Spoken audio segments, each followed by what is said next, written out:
She will be highlighting the intersection of cultural expectations and personal growth and how we can start breaking the silence, embracing vulnerability, and forging a path towards a more inclusive and empathetic environment for mental health within our community. Please, everyone, welcome Sophia.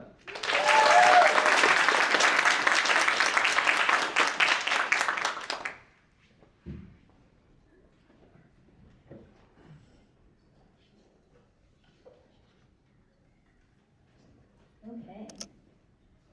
Ooh. So hi everyone, my name is Sophia, and I have a really simple question to ask all of you guys. How many of you guys have been to McDonald's? Raise your hand. Sick. Okay, cool. So that's where the story begins, in a lowly McDonald's. So the summer before I went to second grade, I went on a play date with a friend of mine, Caitlin, and we ended up taking a trip to McDonald's. And this wasn't your average drive-through trip either. No, this was a trip to the Bouncy House McDonald's. I don't know if you guys have ever seen that McDonald's either, but that was my dream. That huge jungle gym in front, so sick. Back then, things were a lot simpler. We played in the jungle gym, we had a wild time, and overall, it was a blast. Soon enough, though, we were starving for some really good McDonald's food. Now, I had never ordered at McDonald's on my own before. My mom had always ordered for me, and my go-to order was the snack wrap. No ranch, just sweet and sour served on the side. When you're 7, it can be really hard to take, actionable steps to order yourself at McDonald's, and your mom's always done it, so you've never seen the counter before, and oh my gosh, it's really scary. And so as Caitlin dragged me over to the checkout counter, I felt my palms start to sweat. My heart started to race, and at that moment, it felt like just ordering at McDonald's was conquering Mount Everest. It was like everyone in the world had their eyes just fixed on me. Now, Caitlin ordered, she was totally fine, and totally oblivious to my inner turmoil, the McDonald's worker turned towards me. I took a really deep breath, I mustered every ounce of courage that I could find, and then finally, in a really timid voice, I asked, "Can I have a snack wrap with some sweet and sour on the side, please?" Now, I thought I was totally in the clear, but no. Unfortunately for me, the McDonald's worker asked, "Come again?" Oh my gosh, disaster.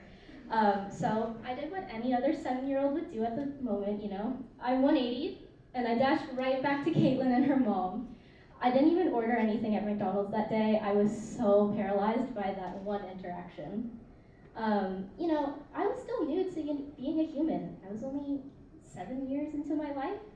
And so I didn't realize that the socially acceptable answer would just have been to repeat myself. But no, in that moment, I was totally finished. Life was so over. Years later, when I look at this now, I remember this as my first memory of anxiety. I'm not really sure why it's this one, but this horrifying experience taught me critical life lessons, that I should never go to McDonald's again, and that it can be mortally dangerous to be yourself and ask things, and you should exercise very extreme social caution at all times.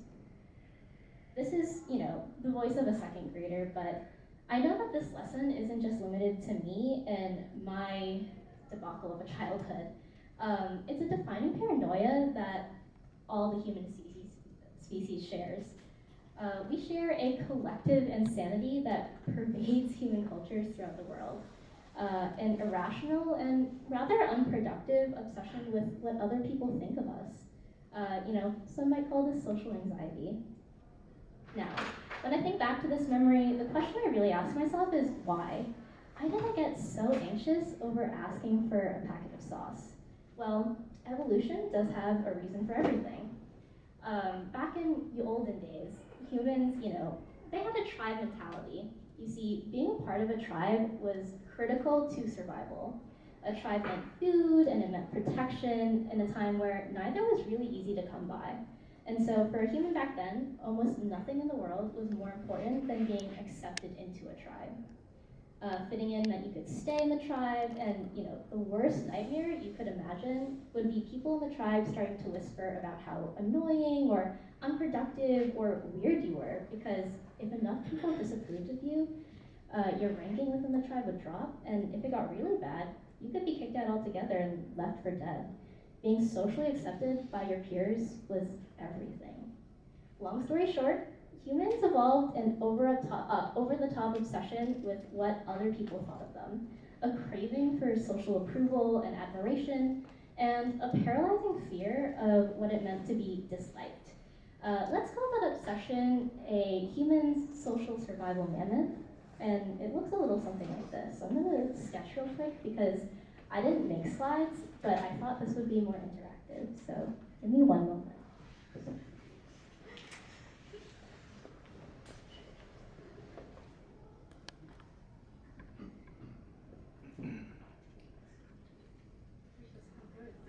That's so fire! Oh my god!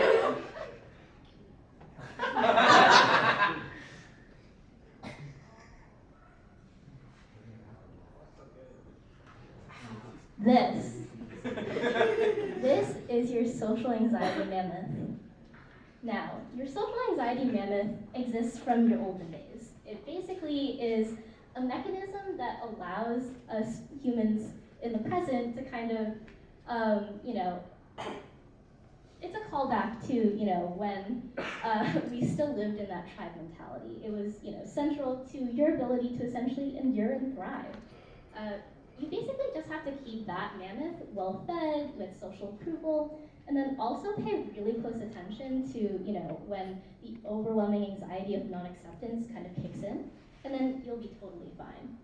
And this was all well and good in, 50,000 BC, but something funny has really happened over the last 10,000 years. Civilization has dramatically changed. The awkward part is that our evolutionary biology hasn't moved nearly as fast. So for a while, most of history, both of our social and civilizations have kind of evolved and adjusted together. Nowadays, civilization has developed at 10 times the pace that our biology has. Basically, our bodies and minds are built to live in a tribe in 50,000 BC, which leaves us modern humans with a number of rather unfortunate traits. One of which is a fixation on tribal-style social survival in a world where social survival is no longer a real concept. We're all here in, freaking 2023, accompanied by this large, hungry, and easily freaked out woolly mammoth who still thinks it's in 50,000 BC. And so when you think about it, why else would you try 4 different outfits and still not be sure what to wear when going out? The mammoth's nightmares about, rejection made your ancestors cautious and savvy, but in today's world, it just makes you a coward. The mammoth's hurricane of fear of social disapproval plays a factor in most parts of people's lives. It's what makes you feel weird about, going out to a restaurant or a movie alone. It's what makes parents care a little too much about where their child goes to college. It's what makes you pass up a career that you love in favor for a more lucrative career that you're rather lukewarm about. And it's what makes you get married before you're ready to a person that you're not really in love with. And while keeping your highly insecure social survival mammoth feeling calm and safe takes a lot of work, that's only half of your responsibilities. The mammoth also needs to be fed regularly and robustly with praise, approval, and a feeling that being on the right side of any social or moral dichotomy is the right choice. Society has evolved to accommodate this by, coming up with accolades and titles and the concept of prestige in order to keep our mammoths satisfied. And it's often to incentivize people to do meaningless jobs and live really unfulfilling lives when they wouldn't otherwise consider taking part in it. Above all, the mammoth wants to fit in. Now, a quick anecdote about this. Sometimes the mammoth's focus isn't just on the approval, but it's about the approval of someone else specifically, who we'll call a puppet master. The puppet master in your life is a person or a group of people whose opinion matters so much to you that they're essentially ruining your life. A puppet master can often be a parent or maybe a significant other, or sometimes an alpha member of your group of friends. A puppet master can be a person who you look up to, or maybe even someone you don't know very well. It can be a celebrity or someone that you just hold in high regard. For me personally, my puppet master has always been my mom. Coming to Northeastern, I of course felt, the usual things. I felt excited to experience college, a little anxious to meet new people and find new friends, curious to see what class would look like, but honestly, the most dominant feeling I had when coming to the first day of college was anxiety over what my family, my dad, and my mom expected from me. For a lot of Asian kids, this is universally known as tiger parenting. So my family only lives 30 minutes away, and honestly, they've cared for me very, very much, and I wouldn't be here without my mom. But at the same time, since I was born, I've always had this pressure to succeed for my parents. It comes from a factor of things. It's a combination of that immigrant mentality, the fact that I'm the oldest daughter. It's a familial value thing. It's Asian values. Each topic that I could spend another 30 minutes talking about. But we'll have to skip that for today. What's important is that as the years have gone by, my mom has eased up on the tiger parenting, which I'm so, so grateful for, but it hasn't stopped me from echoing this pressure onto myself. Back then, I craved my mom's approval more than anyone else's, and I was so horrified at the thought of upsetting her that I really did anything to avoid it.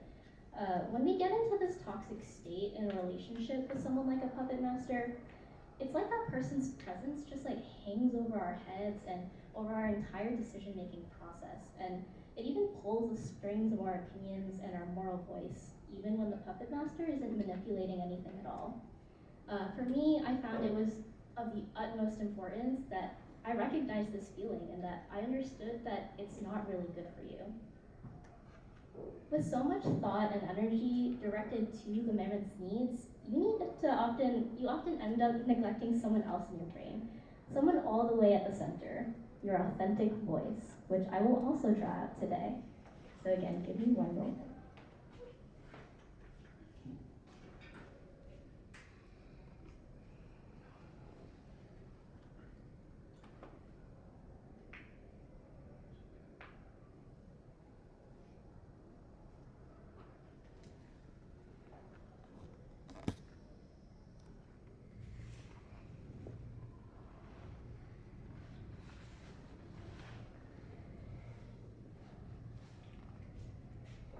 Your authentic voice is someone that's really the core version of you. It's the version that you essentially were as a baby.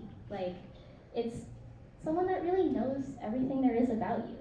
In contrast to, the kind of black and white simplicity that the mammoth holds, the authentic voice is really complex, sometimes hazy, constantly evolving, and is unafraid. Your authentic voice has its own nuanced moral code formed by experience, reflection, and your own personal take on what it means to be compassionate and have integrity. It knows how you feel deep down, and it, has things like what kind of people, what topics of interest, what types of activities you truly enjoy, and which ones that you don't so much. Your authentic voice knows it doesn't know how life will or should play out, but it tends to have a strong hunch about the right step to take next. And while the mammoth only looks to the outside world in its decision-making process, your authentic voice uses the outside world to learn and gather information, but when it's time to make a decision, it has all the right tools it needs right there in the core of your brain. And for a while, I thought my own authentic voice was undeveloped. I thought I was so brainwashed that there was no way that there was an authentic voice inside of me. But the truth is, I just lost touch with my authentic voice. Losing touch with your authentic voice makes you fragile because when your identity is built on the approval of others, being criticized or rejected really hurts. It really hurts. A bad interaction is painful for anyone, but it stings much deeper when you're run by the mammoth than rather the AV or the authentic voice. A strong authentic voice makes it stable, and so even when something rough happens, that core is still holding you firm. But since the acceptance of others is an all mammoth run thing, being hurt by someone who knows you well is far more shattering and far more hurtful. Now, up till this point, this has been a really interesting reflection on why humans care so much about what other people think, why that's bad, and how that's a problem in your life. Now, there's no good reason it should continue to plague you, but actually doing something after you finish this is a whole different thing. That takes more than reflection. It takes some courage. But courage against what exactly? There's no actual danger, being yourself. And so almost nothing that you're anxious about is actually really scary. Absorbing this kind of diminishes the fear that you have, and without that fear, that mammoth loses some power. Now, some people are born with, a reasonably tame mammoth, or were raised with parents that help to keep the mammoth in check. Others die without ever reining in their mammoth at all, or spend their whole lives at its whim. Most of us are somewhere in the middle. We've got control over our mammoth in certain areas of our lives while it wreaks havoc in others. Being run by your mammoth doesn't make you a bad or a weak person. It just means that you haven't figured out how to get a grip on it. You might not even be aware that you have a mammoth at all, or to the extent that your authentic voice has been silenced by it. Whatever your situation may be, here are 3 steps to getting your mammoth/social anxiety under your control. 1. Figure out where your mammoth is hiding. Most of the time, when the mammoth is, in control of a person, you're not really aware of it. But you can't make progress if you're not crystal clear about where your biggest problem areas are. The most obvious way to find your social anxiety is to figure out where your fear is. Where are you most susceptible to shame or embarrassment? What parts of your life do you think about and that dreadful sinking feeling washes over you? Where does the prospect of failure seem like a nightmare? What are you too timid to publicly try even though you know you're good at it? If you were giving advice to yourself, which parts of your life clearly need a change that you're avoiding acting on right now?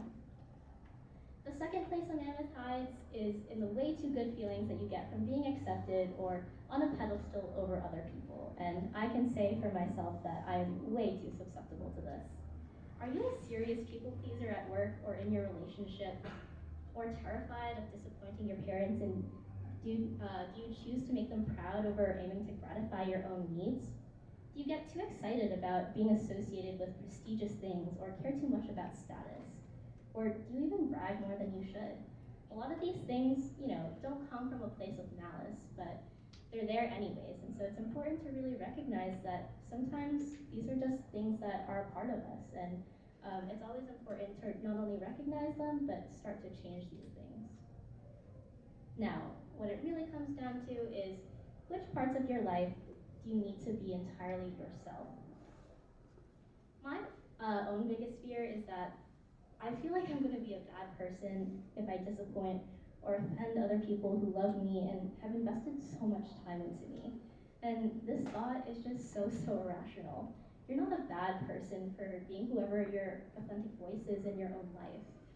This is like one of those simple things. If they truly selflessly love you, they will come around and accept you once they see that you're truly happy. This was something that took me so long to come to terms with, and something that I'm still working on as I move throughout my entire college experience. Making the shift from your mammoth to your authentic voice isn't easy for everyone, but what it is worth is obsessing over.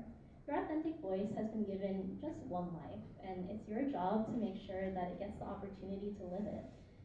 You want or need to experience life to the fullest, and this is what my goal has been since sophomore year of college, which only started 3 months ago. You want to go get that degree that you're passionate about, and not the one that will get approval from your parents. You want to ask that crush out, make those meaningful friends, and live college like you're only going to do it once. And so I'm still learning how to conquer my mammoth and be my authentic voice, but I truly want to thank PAACx for the opportunity to kind of live that out. PAACx, the AAC, and the Asian American community at large has been such a safe space for personal growth and self-discovery, while getting out of my comfort zone and challenging myself to new things, hence why I'm here. Meeting new people is daunting, but the pivotal role that college experience plays in shaping one's identity is so crucial. So, moral of the story, go ask for that sauce packet. After all, it's right there waiting for you. Nothing scary about it.